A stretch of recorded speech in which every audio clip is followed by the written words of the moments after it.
for time. So let's get started. So welcome everyone to Simone Space. Everyone's coming out. I'll keep admitting people as they come in. Just a reminder for everyone to keep your mic on mute, please, and also to have your video off, except the speakers, obviously. Like I said, last week we were talking about three main areas. We were talking around how to talk about race when it's not on the agenda, non-racist versus anti-racist, and also how to talk to your children about race. And today we're looking at negative racial stereotypes and especially the impact on the Black male. Now, obviously, myself not being a man, I needed some men to come in and lead this conversation because I think it's really something that needs to be touched on and an angle that needs to be looked at, especially in light of what's going on. And so we've got three guests today who certainly defy all stereotypes. And so that's, I think, honored to have all three of them. And let me tell you a little bit more about them. So we have Powell. If you could just give us a wave. Thank you. A multi-award winning serial entrepreneur born in the inner city of Birmingham. True is the director of many businesses, including Alternative Events and Weddings, Candy Girl Kids, and Aston Performing Arts Academy, and is also a trustee for Creative Academies and a board member for the Chartered Management Institute and the West Midlands Tourism Board, and also featured in the media. You would have seen recently. So Nathan Dennis, give us a wave, Nathan, please. Is a consultant and trainer that specializes in BAME stakeholder engagement strategies. He is a trustee of First Class Foundation that seeks to work with young people to tackle youth violence, improve mental health resilience, and connect them with their purpose via jobs and opportunities. Nathan is a proud husband and father of 4 daughters. And then we've got TJ Atkinson. Wave. TJ is a property investor, property coach, and international speaker who works in the community to empower young adults to understand the power of property ownership so that they can be more, do more, and give more. So honored to have all three of you with us. Like I said last week, it would take a very long time to even scratch the surface of some of these issues, or most of these issues, but we're just going to open up the conversation, open up dialogue, and we'll get started. So True, I am coming to you first, if possible. And I just wanted you to speak to us about am I on speaker view? Just making sure I'm on the right view here. Awesome. Speak to us about negative racial stereotypes. What are we actually talking about? What are some of these stereotypes? And do you think that the media sort of helps in pushing these stereotypes, these false narratives? Talk to us about that, please, and what we can do to alleviate the issue. Yeah. Firstly, Simone, thank you for having me, and thank you for creating such a powerful space for us to come and elicit some conversation about some of the issues that are affecting us as a community and as Black men. So I applaud you for that. And when we look at racial stereotypes, particularly racial stereotypes for Black men, it does have severe implications. And it is something that is perpetuated in the media alongside other things. So I'll just speak to you from my experiences. Some of the experiences that I've been through, or stereotypes that I've had, is things like I'm dangerous and I'm a threat just because of my race, and that could be a little kind of frustrating, because anybody that knows me knows that I'm nothing of the sort. But if you was to first meet me as a white person, you know, there's been occasions where white people have gone the opposite side of the road to avoid me, or they've clutched their handbag in their purse, you know, just a little bit tightly because I've walked past. Another thing is Black people always being late. That is annoying, like super, super annoying, because that stereotype has rippling implications on our community when we are going to get jobs, when we are kind of trying to level up, as it were. People always second guess our punctuality because of that negative trope. And again, I'll speak a little bit more kind of as the conversation goes on about how many implications that does have. On intelligence, again, another stereotype. Black men are kind of seen as kind of docile and unintelligent and not knowing anything and just there to look good, as it were. And you know, that's really frustrating and disheartening. Sometimes I speak to people on the phone, and then when I get there in person and they see me, they're like, "Oh, it's you. You don't sound like you on the phone." And I'm like, "Well, what do I sound like on the phone?" But clearly, they didn't expect a black person to match the person on the other side of the phone, that articulate young man. They expected somebody who's white, and because their bias was challenged, they were startled and kind of gave that, "Oh, it's you," kind of thing. "I didn't expect you." But then they never take it further. It just stays there. But you kind of know straight away kind of what they're referring to. Some of the other things that I've got is even running my own companies. Is it your company? Or "I want to speak to the manager." Really? Like, I am the manager, I am the boss, I'm the owner. But it's never ever, it's always second guess. It's always, actually, how could this black person be the owner of a company? Or how could this black person be doing this and that?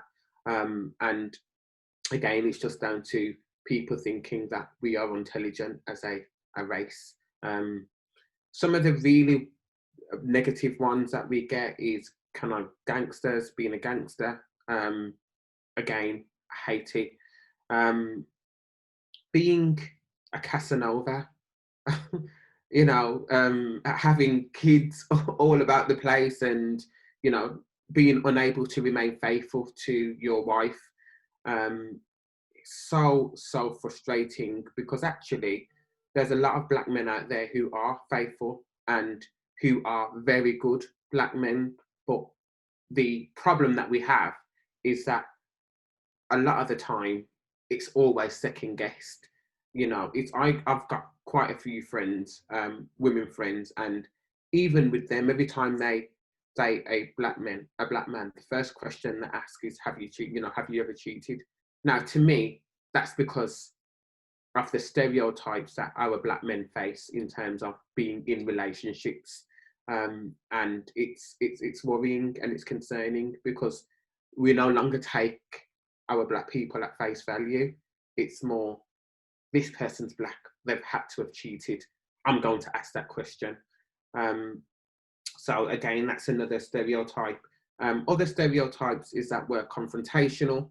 That's such a horrible trope that we've got. Like, we're confrontational and we're aggressive. We're predators. I hate that word. The amount of times that we've been painted as predators, particularly when it comes to white women, is really frustrating. Really frustrating. And, you know, then there's some other, you know, I will probably say kind of minor stereotypes, but stereotypes nonetheless. So, like, that we can't swim, you know, that's annoying. Like, you don't know if I can swim or not. I can't swim, but that's not, that's neither by the by. Like, you shouldn't assume that I can't swim because I'm black. Because actually, if I wanted to swim and I wanted to learn how to swim, I probably could swim very well. But I just don't want to, because I don't like getting in the water like that. And, you know, just that kind of stereotypes. And obviously, one of the main stereotypes is that, you know, black people have big penises, or black men. I hate that. Sometimes I've been in professional meetings, really professional meetings, and I've had, you know, white women say to me, "Is it true what they say?" Is what true? You know, what's your shoe size? And to me, that's really frustrating, because actually we're here to discuss business, not be unprofessional. But because that we're holding this stereotype, they just feel like it's their place to ask and to inquire. And again, it's just really frustrating. So those are the few stereotypes, and the list is far and wide. And I'm not saying for 1 minute that list is conclusive.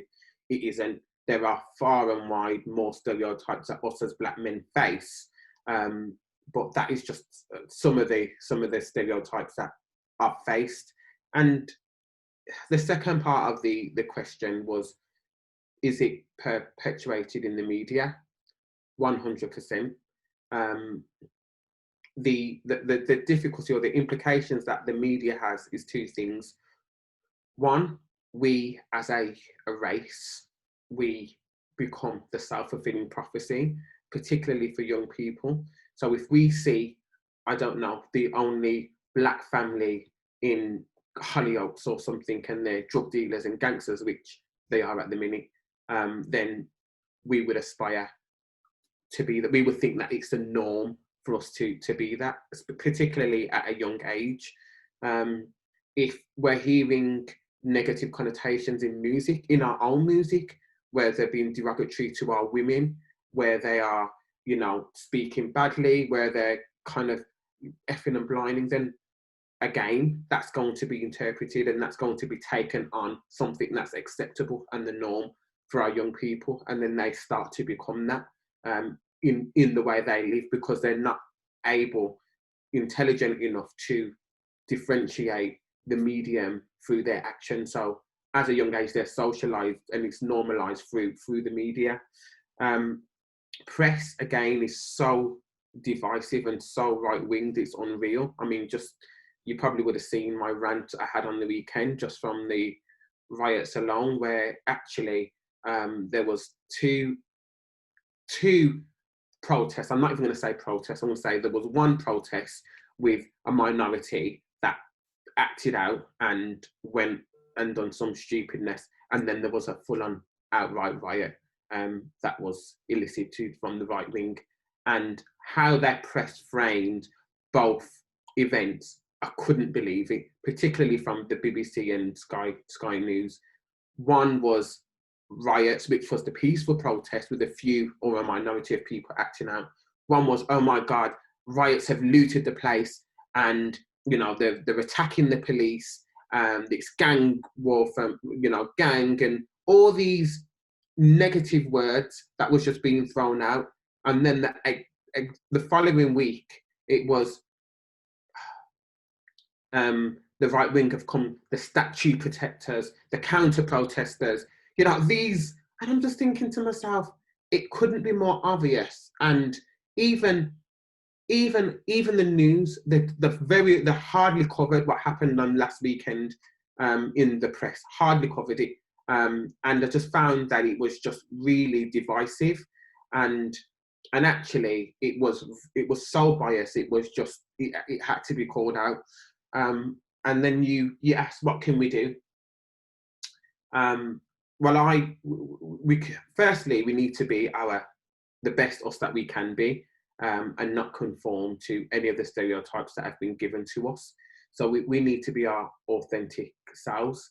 And it sounds a bit weird because we often believe that actually being our authentic selves is what we've kind of been normalized around, but that's incorrect.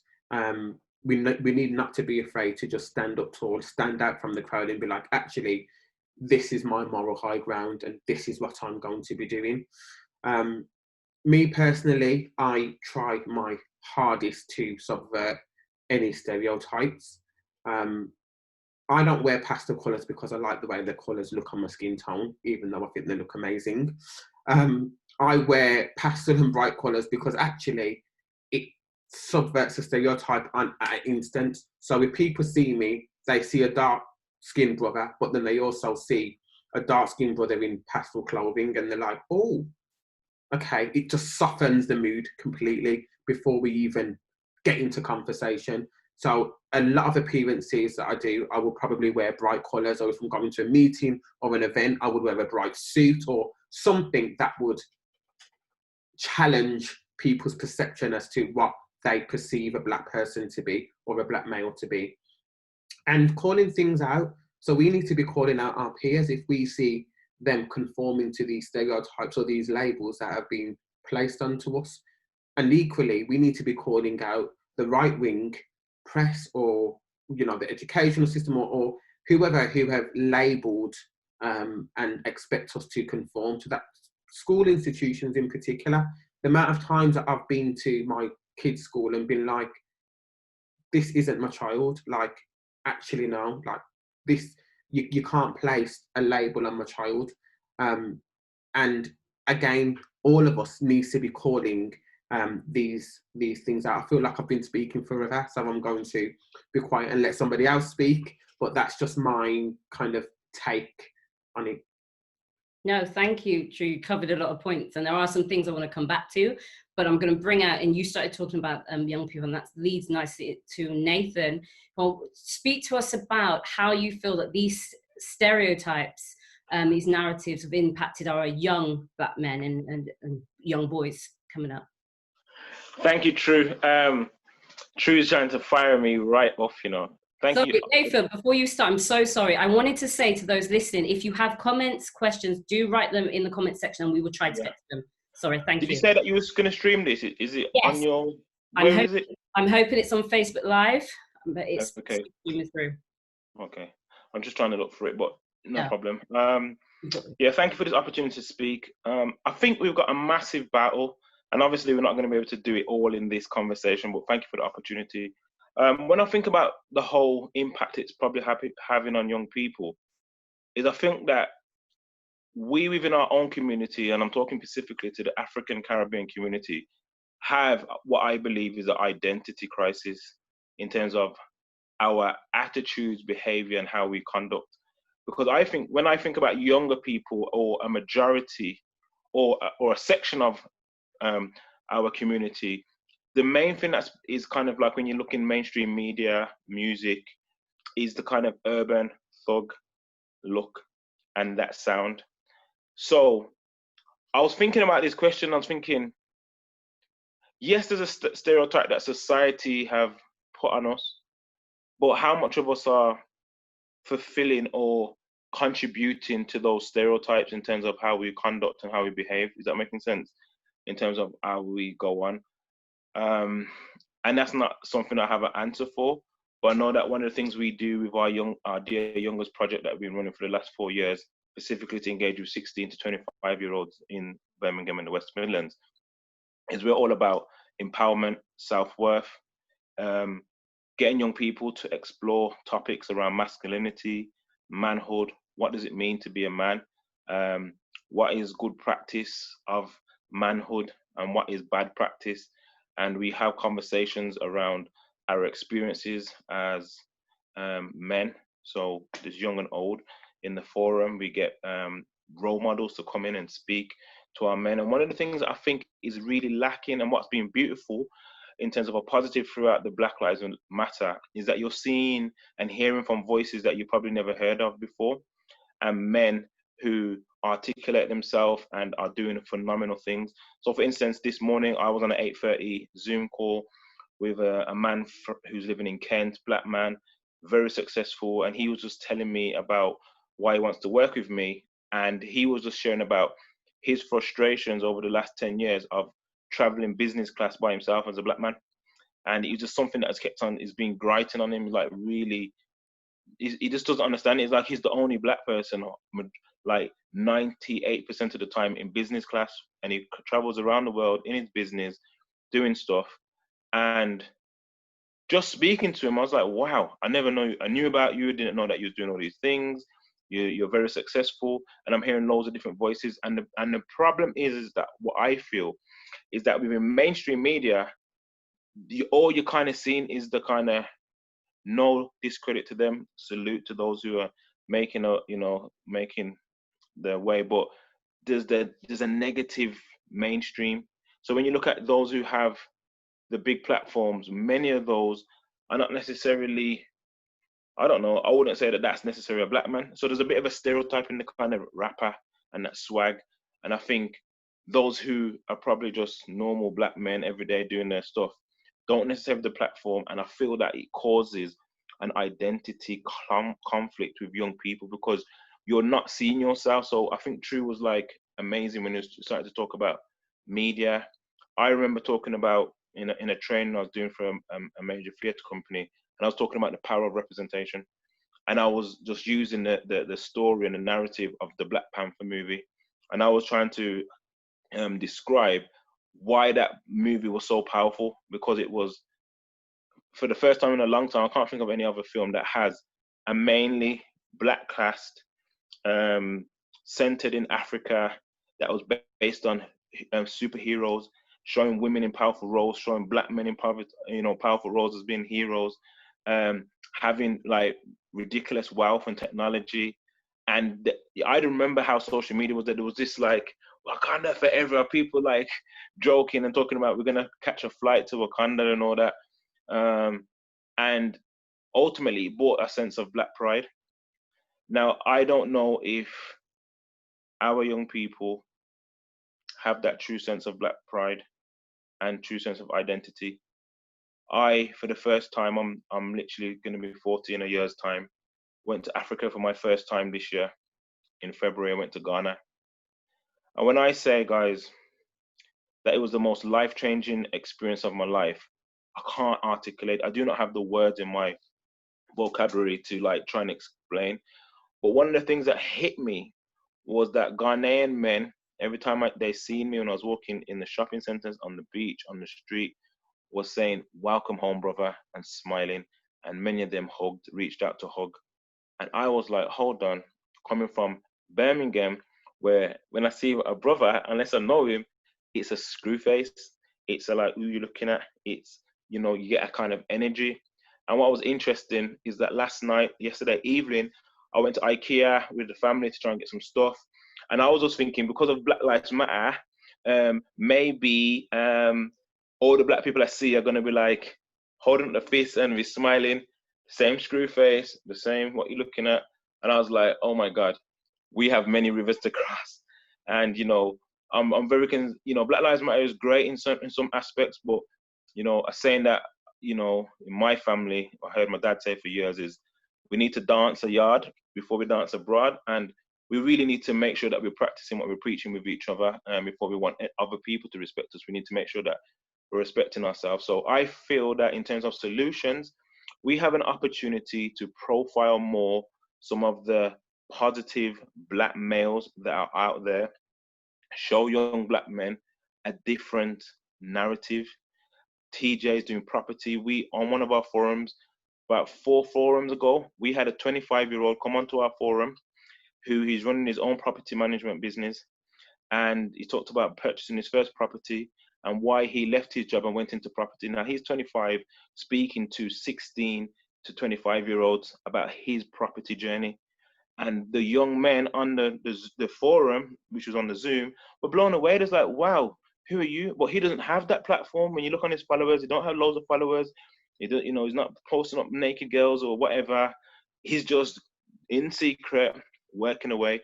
Most of my actual personal Black, British business role models who are doing serious numbers. I mean, their sales team alone employs over 200 people, and their top salesperson is doing like 15K a month. These are people I know who are coming from like Jamaican heritage, live in England, are people that are not on social media, but are doing big numbers in business, living in the country, drive phenomenal cars, have wealth, but they're not on social media. You wouldn't know them. But we got to find a way to get, and I say it to them when I speak to them, I was like, I need to get your story into the mainstream somehow because you're phenomenal. So that's my little 10 pence into the meter. And that's just one more model example. There's loads, but there's in silence doing their work. And we need to raise the platform of them to show young black boys in particular, that being a gangster is not the only way. Wow. Yeah, no, love it. We've got questions coming in, which is brilliant. So I'll bring those up after TJ speaks to us. I want to bring you in, TJ, and talk about, following on from basically what True and Nathan have both said, and how it's impacted, do you think, the Black family unit? So these stereotypes, and again, what solution focus, what can be done? Okay, Simone, thank you so much for having me. I think we connected recently on Facebook, where I've been shouting and cussing every one of my, in quotes, white property friends, and I've lost a lot of property clients. just the discussion on race by itself has made so many people uncomfortable. And I think being uncomfortable is the beginning of growth. So I think well done to every single person for speaking and carrying on speaking, and just well done for everyone tuning in today. Just going off what True and Nathan have said, it's hard. It's actually very hard, because being a black person or being a black male, as you mature, you start to, and you self-analyze it as you grow up, and in many of our cases, and it should be many of our cases, as you start to seek therapy. I believe if you're over the age of 25, you should be seeing a therapist, because the world has been cruel and there's information that's been passed over to you that's not necessarily who you are, but affects your day to day. So just going off that, some of the impact of just these stereotypes means your self-belief is shattered. Your self-belief regarding yourself, what you're able to achieve, what's doable, becomes lower than the natural expectation, because we are products of our environment, we're products of our pasthood, we're products of what our teachers led us to believe. So that's why I mentioned it's important to see a therapist or to meditate, to have conversations with yourself. And I recommend this book to every single person I speak to. And I have, I send out 35 of these per year. So every single year I pick 35 random people and I send it out at my cost. It's a book called What to Say When You Talk to Yourself by Shard Helmstetter, because we're forever having a conversation with ourselves. So the book starts straight away. It hits you straight away on the first page. It says, if you come from a relatively okay home, you are told no 160,000 times. If you come from the same okay home, you are told yes only 50,000 times.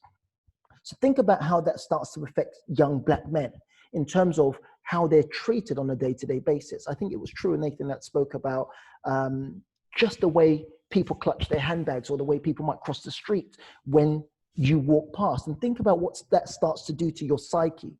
It starts to make you feel like a second-class citizen, because where you should be walking around confidently, saying, I belong on these streets, you bow, you shy away, your head goes down. So that's just one thing that I want every single person to think about. And that leads on to part of the solution. We've got to read more books. We've got to become self-education. We've got to read, understand, go to seminars, speak to people, change the way we perceive things, because this information has been fed to us. But the problem here is information can be fed to you. And once you catch that piece of information, you can change the narrative. But the issue is, if you're living in that narrative, if you're living in that movie, it's quite difficult to come out of it, because as you develop yourself, something else happens, because there are so many stereotypes with regards to how people perceive us. Number two, it breeds insecurities. You become extremely insecure. Now, again, of course, we're all mature here and we're all adults. I'm not saying every single black person. I'm just giving an overview. These things can cause insecurities. You start to look at yourself and you say, well, why am I treated this way? Why does it feel like I'm different to this person and that person? One last thing. So some of the impacts of these stereotypes cause us to behave in a certain way with the police. So we expect the police to treat us in a certain way, and therefore our backs go up against the wall, and then we become reactive. So it means if we see a policeman, we've heard the stories, we know the stories. As I said, you guys can check on my Facebook page, my 10, 15 arrest encounters with the police, guns, machine guns in my faces. So I use myself as an example, and each time it's mistaken identity. And I'm a businessman, multi-million-pound property portfolio, by myself. Just last month, police ran up in my house, arrested me for attempted murder during COVID-19. Again, mistaken identity. So again, what does this start to do to your mindset? Now, I'm lucky enough that I can speak to a mentor. I can go to my therapist. I can have a conversation with myself. But you start to become this person where you say, well, if this is how they perceive me, I might as well behave as such. And that is where it starts to affect you. And then the last thing I wanted to mention was, these stereotypes are so dangerous because it stops us from putting our heads above the fold. It stops you from wanting to stand out. It stops you from wanting to speak up, because ultimately, if you speak up, the perception that you are just a black person, you're not worthy of this, the money that you've made might be gains of crime. This guy has no hope. This guy is not going to contribute anything. So guess what you do? You don't do much. And again, Nathan hit the nail on the head. We've got so much work to do in our community. Where I disagree is before we do the other work of speaking out on racism, we need to fix our house. But I think we can do both. I think there's an opportunity to do both. And I'm sure every single person on this platform is actively working in their community to say, hey, young black boys, let's sort let's sort our stuff out. Let's fix up. Because all we're doing is we're perpetuating that narrative to allow bigots, to allow people who choose to be ignorant to carry on that stereotype. Now, this leads on to solution for me. Solution goes back to the point I just made in terms of putting our heads up. As black people doing phenomenal things, put yourself out there. Because the issue that we have in our community is True's doing amazing things, Nathan's doing amazing things, I'm doing amazing things, but yet we keep to ourselves, we keep to our little bubbles, and we're not doing enough. We're not doing enough to measure up and show that representation actually matters. Every single one of us on here knows that what we need in our community is they need more people who are succeeding. And that starts to smash that narrative of, hey, do you know what? The most influential person in my area is this person that might sell drugs. The most influential person in my area is this guy that just stabbed this person, and look at all the attention that he got. The most influential person in my area is someone that just came out of prison yesterday, and look at the champagne bottles that were popped when he came out of prison. So we owe it ourselves to people who are doing things to shout from the rooftops and say, hey, listen, young man. Hey, listen, young lady. Look at what I'm doing. I was able to smash this narrative, shatter it, destroy it, raise above what the expectation is. Therefore, you can do it. So again, this is a conversation we've got to have with our white friends and the white managers and our white counterparts in terms of why there's got to be more representation in the workplace, more representation across the board, more representation in every field. Because if someone can't see themselves somewhere, they would rather go where they can see themselves. And proximity is everything. If I can see myself where my friend is a gangster, that's where I'm going to fit in. But if I know that, look, the maths is very simple. When I speak and I talk at events, I break it down. The truth is this: your local drug dealer makes no more than £1,000 per month. Your average local drug dealer is not making as much money as is perpetuated or purported to be.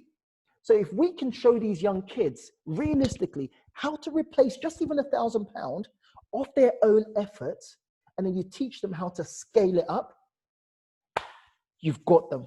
That's my philosophy. I've seen it work. I've got 16-year-olds. I've got one 16-year-old who makes £4,000. He's now 17, makes £4,000 a month. He makes more than many adults make in property. I have another 16-year-old, a guy called Kabir, who makes just over £1,000 per month.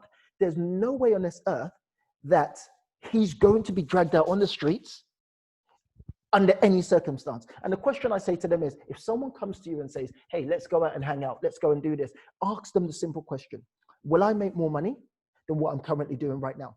And if the answer is no, then stay in your yard, carry on building your business. I think we've got so much work to do within ourselves, but I think one way to fast track this is for the people who are doing stuff to shout louder. Let them see that it is possible. Let them see that the path that they thought was for them, or the path that's been destined for them based on the stereotypes, which means lack of employment, which means you're not going to get the job you deserve, you're not going to get some opportunities that are deserved.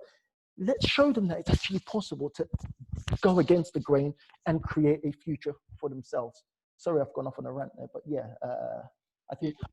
Can I ask you a question, TJ? Yes, sir. Please go. TJ, I want to ask you a real serious question, because this is an internal battle, and you can make this be a therapy session, so to speak. As I have elevated in my own life and career, I never knew there could be such a thing like the burden of success. And what I mean is that, like, I remember 5 years ago when I changed my car and I bought one of the cars that I actually really wanted to buy. And overnight, people changed on me. People's attitudes, how people were dealing with me just changed just by a simple car purchase. It's a car that was my kind of dream car that I really wanted to have. But for others, it was like an offense or something. So I do know that even in what people may perceive out there as, oh, Nathan, you're doing amazing stuff, I actually edit a lot of myself. I actually dumb down some of the stuff that I'm doing. I don't talk about everything that's happening. I don't talk about the amazing things that are happening, because sometimes I feel like my own community can't handle it. Yeah. So I would like to just ask you, TJ, as someone that's building his business and the portfolio that you mentioned, how do you manage that? Do you know what? So mine's a little bit different. One of the reasons I can shout as loud as possible is because everyone knows, everyone in property, we ain't got no money. My money is in my assets. So you can't come and try and rob me. You can't be jealous of my house and take my house, because you're going to have to go to my solicitor and try and sell my house and go through all the legals. But in terms of that, I understand exactly what you mean. But again, I think that the question we've got to ask ourselves is, what's the likely chance that someone's going to rob you? Which I know that's not the point you're saying. But in terms of, will it inspire? Does that make sense? Will it inspire? And I look at it from this point of view. We, on this group right now, on this Zoom right now, we could name the top 5 people that most of our young black kids look up to. And everything, if we were to all write down and no one said anything and we all had to pop it down in the chat section, every single person would probably name Stormzy. We might name Drake. We might name some of these people, but every single thing is centered around money, fame, power. And that's what these kids are looking for. That's what I believe these young kids are looking for. And I think it's our responsibility, if we can. Again, you don't have to show them every single thing, but at least show them what is possible. Doesn't mean you've achieved it. You don't have to say, hey guys, this is what I've achieved. But hey, go on YouTube, create a YouTube thing. You just mentioned something a second ago about a black person from Jamaica that's got a 200-person sales team and someone's making 15,000. In a month, yeah. In a month. One of the staff members, yeah. That's one staff member. It takes getting that information in front of someone. We are ambitious as flip. I think the fact of our upbringings, we see our parents grafting so hard. So it's in us. So all that narrative about, oh, black kids are lazy, factually incorrect. The university stats speak for itself. Education speaks for itself. So all we need is more people to show us that it's possible. I have this debate on Facebook all the time. Well, why don't you motivate yourself? Well, no, because motivation is actually external. Every single thing that we pick up actually comes from somewhere. Most of the time it's because you get motivated to go to work in the morning because you know you've got to pay your bills and you've got to look after your family. You want to push yourself and get a promotion because of something. So a lot of times, yes, you can work on yourself because the passion is so great, but before the passion develops, you've got to have that external motivation. And I think we and our community and every single person on here, regardless, and I'm not talking about you've got to be rich. I'm saying if you're doing something, I have this philosophy. I always say there were 7.7 billion people in the world. Out of 7.7 billion people in the world, do you think wherever you are right now, someone would be inspired? And the answer is yes. So I think we've just got to shout louder. And we've just got to shout louder. We've just got to let people know that every single thing is possible. And even if you've just started a business, just even on that small molecular level, you've just formed your first business, gone on Companies House, registered a business, tell the world about it. Because somebody else will come and say, oh, I didn't know you could do that. Oh, because I get so many people and it baffles me. And sometimes I find myself and I catch myself being frustrated when someone says, oh, TJ, I wanted to start a business, but I didn't know how to register it. Now, to me, that seems so fickle, but the reality is it's not fickle because they probably didn't even know that you could register a business. Such as before I got into property, the reality is, and do you know what, for most people on this call, for the black people, this is a truth. And I say it as if it's for everyone. Most people assumed many years ago that property is a rich old white man's sport. Most people don't know that you could genuinely buy property with no money.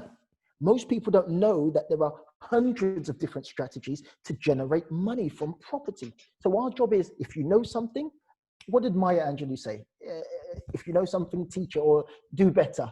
Something along those lines. So I think we've just got to do better. That's what it is. I can't remember. Forgive me for the quotes, but yeah. Guys, I want to jump because we've got comments, we've got questions, and I really want, and because of time, but I want to bring some of them in.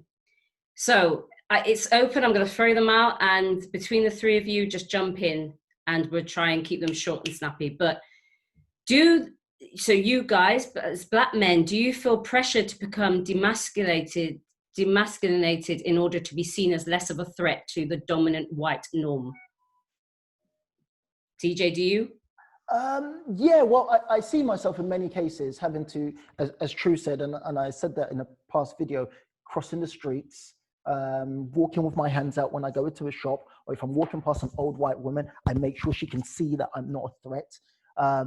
Maybe softening my tone of voice as well, just to make people comfortable. So yeah, these things are actual truths that we have to go through, and not everyone does it. But again, I think what True said is absolutely incredible in terms of the way you dress, and it appeases everyone, and Wow. it makes you fit in. And I think it's absolutely incredible. Yeah. True. And Nathan, do you feel, is it the same? I guess. True, speak, true. Yeah,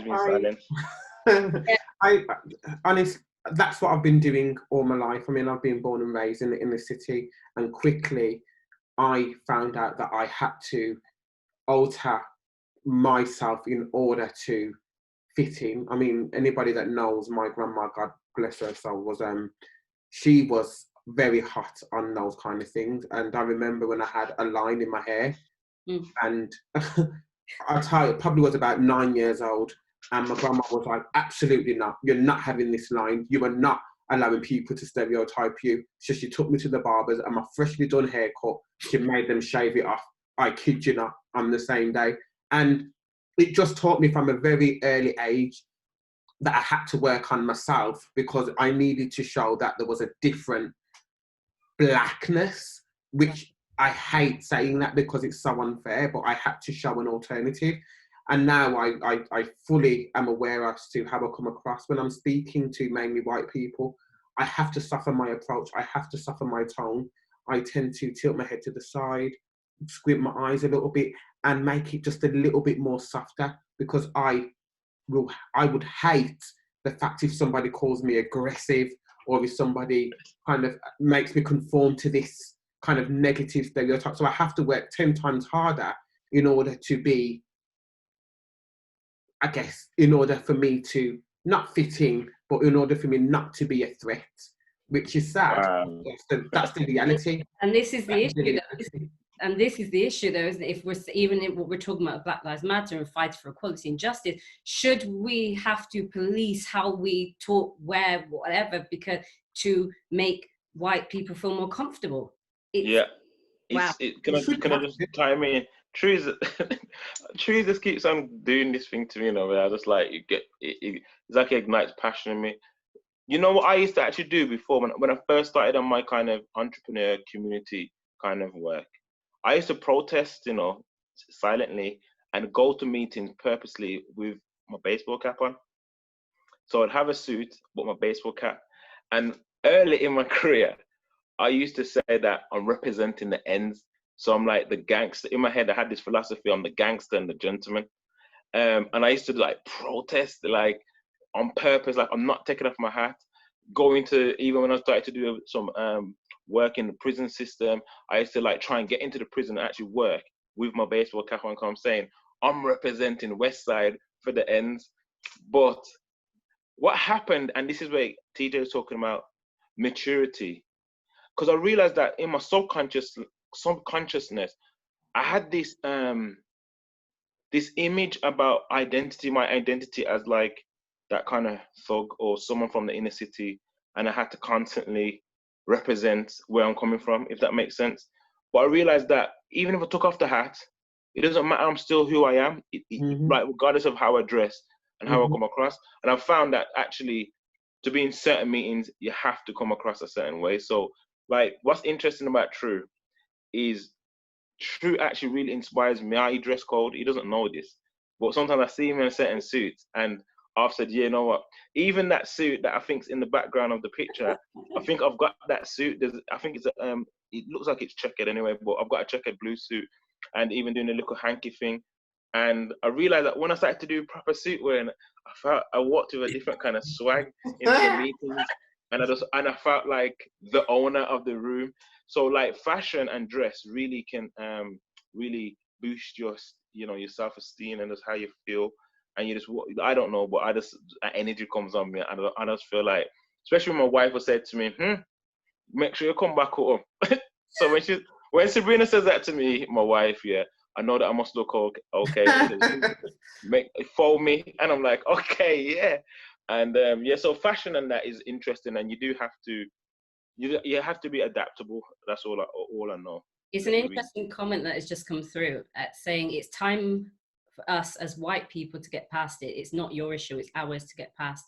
I would never have to consider what I wear to stop a stereotype. That's an indication of my white privilege. That's different to get a professional wearing a job if that's the expectation of the company. So yes, okay, if there's an expectation, fine. But this person is saying he doesn't have to police, and that's an issue on. You know, and there is a lot of comments that I can see, and I think what's the difficulty here?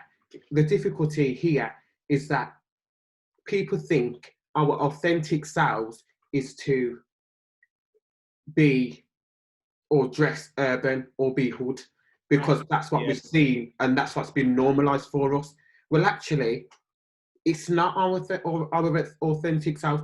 Our authentic self might just be, we want to wear brighter colour suits, or we want to talk in a certain way. And I think it's all about adapting to your surroundings.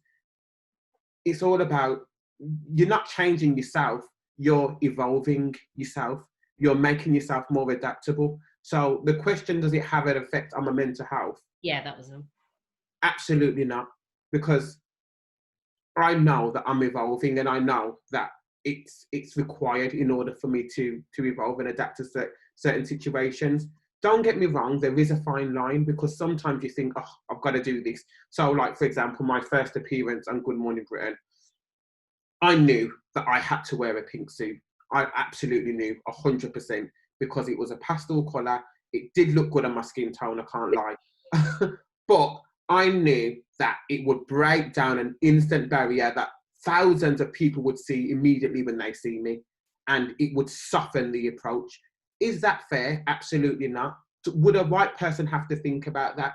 Absolutely not. But I knew, as a black person, that's another step that I had to take because of my skin colour. But it's such, there's a fine line. There is an absolute fine line, because I wore the pink suit not because I didn't want to wear it, because I actually did want to wear it, but I knew that A, I had to wear it, and B, it looked good. But I wouldn't wear something that I didn't think didn't look good. So I wouldn't wear a pink suit thinking, oh my God, I really don't want to wear this and blah, blah, blah, because I just wouldn't do that. So I wear something that I like, but I'm also conscious of it, if that makes sense. Yeah, no, that's fine. I wanted to, there's a really good question here. And all three of you, someone said black women encounter that too. We are sexualized if the clothing is too fit. Yeah, ladies, we're gonna do another one about women, stereotypes of women, because there's a whole lot about that. But this one for all three of you, and just mindful of the time, so very short. We'll start with you, Nathan, and then we'll go TJ and back to True. Through the lens of race, what would be your message to your 13-year-old self? So I'll give you a bit. Through the lens of race. Yeah, through the lens of race. I would say, dear Nathan, it is so important that you first love yourself and embrace yourself. All of your flaws and your parts that you're probably not proud about or you don't like, embrace them all, because that, Nathan, makes you unique. I would say stand tall, be proud of who you are, but first make sure you know who you are and whose you are. That's what I would probably say to my younger 13-year-old self in the eyes of race. And then would just say to them that, look, unfortunately, Nathan, that there is a stereotype out there. There is a thing called racism, and you're going to go through experiences that are going to cause you great emotional challenges. Nathan, it might not make sense now, but I would say, Nathan, connect with counseling and therapy, because it will help you to unpack your emotions so that you don't have to turn your pain and make it go into rage and hurt people or say things that you don't want to say. So definitely say to Nathan, the 13-year-old, please, please, please don't think it's not being a man to go to therapy, because therapy is important. And also, don't be afraid to share your pains and insecurity with other men, because you'll find that you're not alone with your challenges. Wow. Oh. TJ? My 13-year-old self. Leave your postcode. I think that's a conversation I would have with myself. Leave your postcode. Discover what's outside of your postcode. Because again, we're usually products of where we grow up. That during our most formative years, that's where we start to build our self-belief, our confidence, our perception of life. So I would say, yeah, leave what you know, get comfortable with being uncomfortable, go to different places.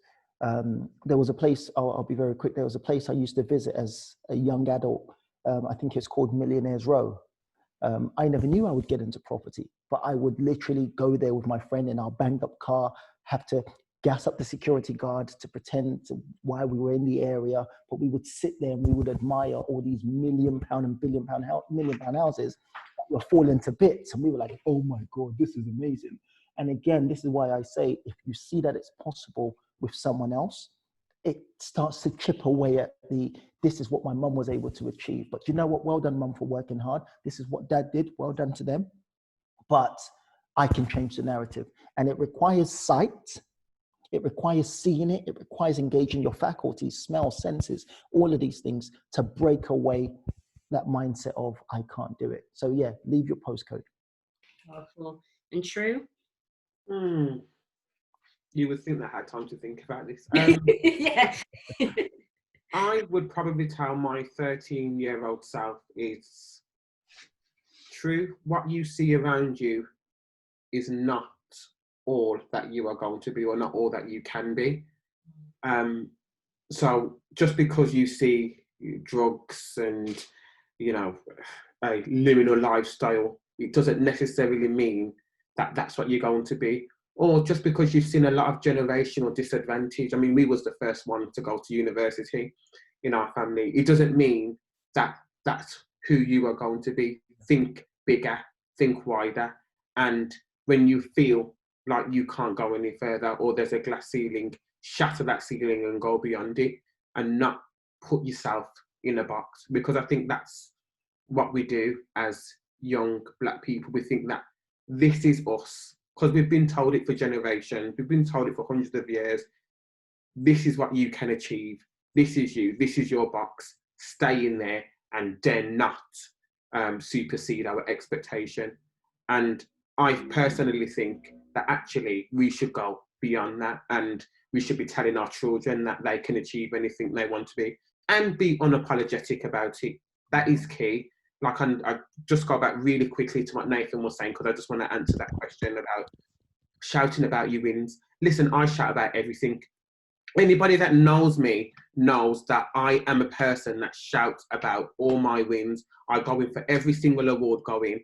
I write press releases for every award that I've won, or any short list that I've done. Listen, even if my hairline comes forward 2 inches, I'm shouting about it, because it's that inspiration, that it's what our young people need to see. And I was totally humbled by the first time I was even nominated for an award. And I thought, let me just write a press release. I had no idea of the scope that it was going to reach. But literally, I wrote the press release, and all my people from the ends who I grew up with couldn't believe it. There was just share. And this, I didn't even win the award. It was just a short list.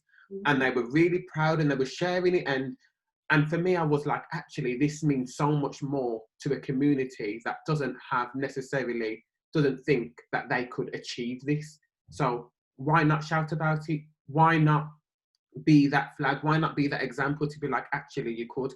And for everyone that's on the call, I also do the NBCC Awards, which is predominantly a kind of black awards, if you like, which I got a bit in trouble last year because someone was saying it was too black.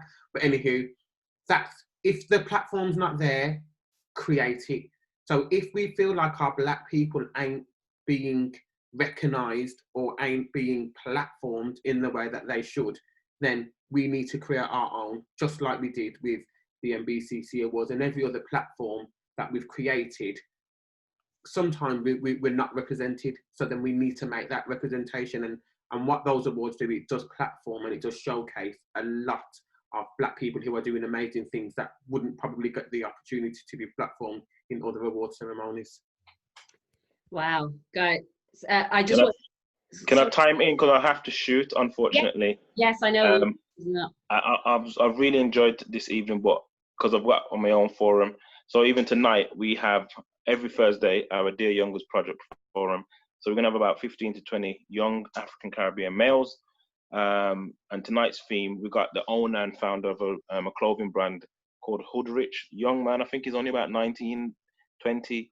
His brands in Foot Asylum and JD and certain stores. I can't remember exactly which ones they are, but he's doing well and he's a young man. So we're doing that now. That literally while I'm on this platform, I got the waiting room building up on the laptop. Yeah. But I wanted to just leave with two thoughts. The first thought is, if there was a black man watching this Zoom, is I'll say to you, brother, you are amazing and you are phenomenal. And you don't realize how powerful you are. And actually, the reason why I believe that you're going through so much and you're being attacked so much is that you are a world changer. And the potential in you is to bring transformation and change to not only your environment, but to this nation, to this world. I want to encourage my females, my queens. I want to say to you that you may be in a relationship with a black man who is not living his full potential. I want you to imagine that there's a seed inside of his belly, inside of his stomach. And I want to give you a very specific assignment to you females, because it's interesting that even in the natural, you are the ones who birth us into the world, and it's a lot of pushing and a lot of pain that you go through. And some of us think that the job ends after the 10-month period of carrying a child.